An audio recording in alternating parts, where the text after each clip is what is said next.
याद करिए, भारतीय जनता पार्टी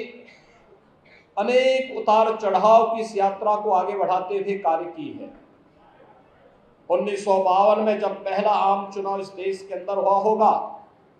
तब भारतीय जनसंघ की स्थापना होती है। भारतीय जनसंघ के पीछे, स्थापना के पीछे का उद्देश्य भी यही था कि हमें सत्ता की राजनीति नहीं, बल्कि हमें भारत के प्रति समर्पण का भाव पैदा करने वाले लोगों को एक राजनीतिक दल के रूप में आगे बढ़ाने का कार्य करना है। और उस समय जब तत्कालीन सत्ताधारी दल भारत की अखंडता के साथ खिलवाड़ करके कश्मीर को भारत से अलग करने की साजिश कर रहा था, उस स्थापना काल से भी अगर बलिदान देने की आवश्यकता पड़ी, यानी 1 वर्ष के अंदर ही अगर किसी दल ने उस समय अपना बलिदान दिया था, तो भारतीय जनसंघ के संस्थापक अध्यक्ष डॉक्टर श्यामा प्रसाद मुखर्जी ने कश्मीर के लिए अपने आप को बलिदान कर दिया था।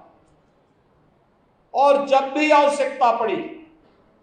इस देश के अंदर आजादी के बाद का सबसे बड़ा सांस्कृतिक आंदोलन श्री राम जन्मभूमि के प्रति भारतीय जनता पार्टी की समर्पण का, भारतीय जनता पार्टी के कार्यकर्ताओं के समर्पण पर कोई संदेह नहीं कर सकता है। और यही नहीं, जब भारत के लोकतंत्र का गला घोंटने का कार्य हुआ, तो लोकतंत्र को बचाने के लिए भी अपनी दलीय निष्ठा से ऊपर उठ करके लोकतंत्र के प्रति हम अपने समर्पण का भाव व्यक्त करेंगे। भारतीय जनसंघ को उस समय विसर्जित करके भारतीय जनता पर, उस समय जनता पार्टी का हिस्सा बना करके भारतीय जनसंघ ने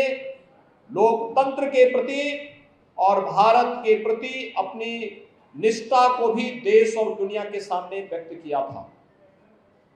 जनता पार्टी के विफल प्रयोग के बाद जब 1980 में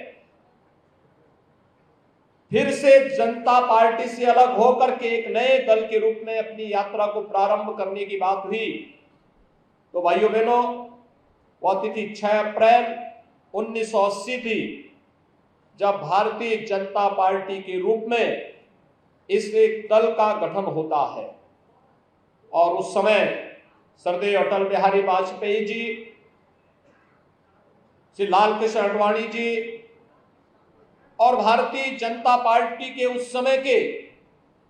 उन सभी महापुरुषों ने इस नए दल को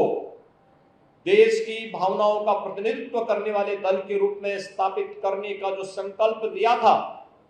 आज आप देख रहे होंगे कि भारत के कोटि कोटि नागरिकों की श्रद्धा आस्था का केंद्र बिंदु भारतीय जनता पार्टी बना हुआ है और दुनिया के अंदर एक आश्चर्य और कौतूहल का विषय भी बना है।